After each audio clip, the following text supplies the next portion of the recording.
Here are some philosophies, and these will apply no matter who you're calling back, no matter what you're trying to get accomplished here. These are philosophies that are important to internalize as you're thinking about calling back agents. You're the agent with the houses. That's the first most important thing. If you learn nothing else from this, you are the agent with the houses. Do people want a realtor? No, buyers want houses. If they could do it without you, they would. They would gladly bypass you on the way to their favorite house. Many do, in fact. Are there buyers buying houses without realtors? Of course there are. They go straight to the listing agent, get on Redfin, whatever it is, right?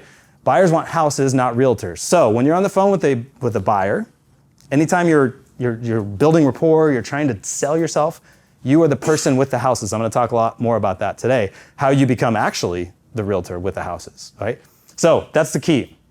Second key, always make an offer. So in the example we just gave, what was my offer? See more houses, right? Go see houses. They called, give them what they want. They called to see a house, show them the house, right? You're not trying to pre-qualify them. Okay, have you talked to a lender yet? Do you have a realtor you're working with? None of that. There's zero pre-qualifying. You are just giving them what they want, which is to see a house. So the offer is really easy if they've called you to see a house. The offer is, let's go see the house, right? And we'll go see a couple other houses. So always make an offer, and you're the agent with the houses. Okay, two important things. The next one is control the conversation.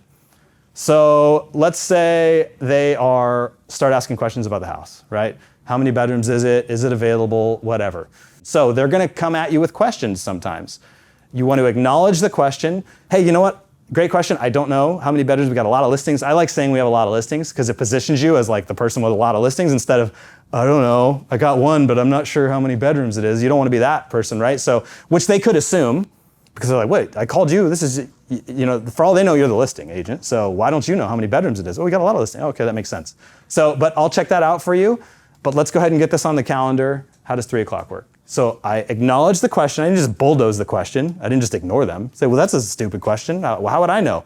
No, acknowledge the question and then move on. Are you the listing agent? Does that ever happen?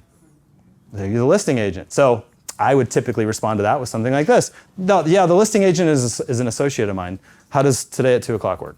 Right? Because the listing agent is an associate of mine, right? Now, if they come at me hard, which is rare, but if someone's really like pushing, are you the listing agent? I only want to talk to the listing agent. I only deal with listing agents. Okay, totally get it. I'm not the listing agent on this, but I do have access to a few hundred properties. Some are very similar to this one that are available for sale that are not on the market. They're not on Zillow. You can't find them anywhere else. Would you be interested in hearing about those? So what two things did I just do there that are philosophies I just went over? When I repositioned the listing agent question, controlled the conversation. I did three things. What else? Made an offer. Hey, would you like access to the hundreds of properties that I know about that nobody else does? And then what else? I'm the agent with the houses, right? So these are the philosophies that once you internalize them, you can turn any way the person's coming at you, right? You're doing, jujitsu on them. You're like, yeah, here, bring on your crazy questions. I'm an investor. I only deal with listing agents. Oh, you're an investor. That's awesome. I know a lot of investors are interested in off-market properties. I've got access to several hundred of those. Would you be interested in hearing about those properties? Like, you can do this with anything. Like any objection, any question, acknowledge, come back at them with, I'm the person with the houses, and an offer, right? So they only want to see the house with a listing agent. Hey, totally get it. I'm not actually a listing agent, but I do have access to not just this house, but hundreds that are off-market. Would you be interested in hearing about those? Yeah. Okay, great. Well, why don't we take a look at this house?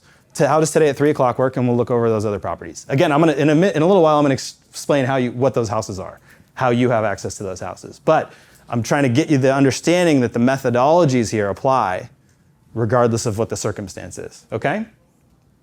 All right, the goal is to get an appointment.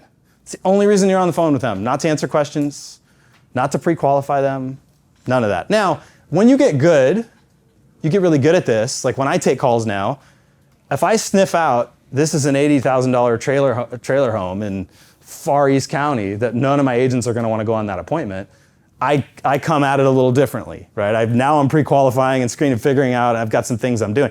But I don't start there. If you've got 1 or 2 deals in escrow, you have time to go on that appointment, even if it sucks. And it'll be good practice. Like, don't go practice on the $2 million Mark got an $8 million Zillow lead. Don't practice on that guy. Take the appointment. Go practice on the ones that hey, if this doesn't go south, I probably am actually better off for it. That's fine. That's not a problem, you know? So just don't do any of that. The whole point of the call is to get an appointment.